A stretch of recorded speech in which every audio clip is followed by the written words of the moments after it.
All second placers, please stand by.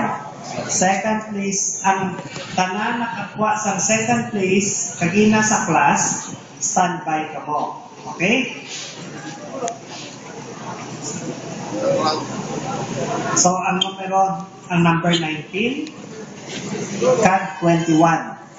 Number 19, CAD 21, stand by ka mo.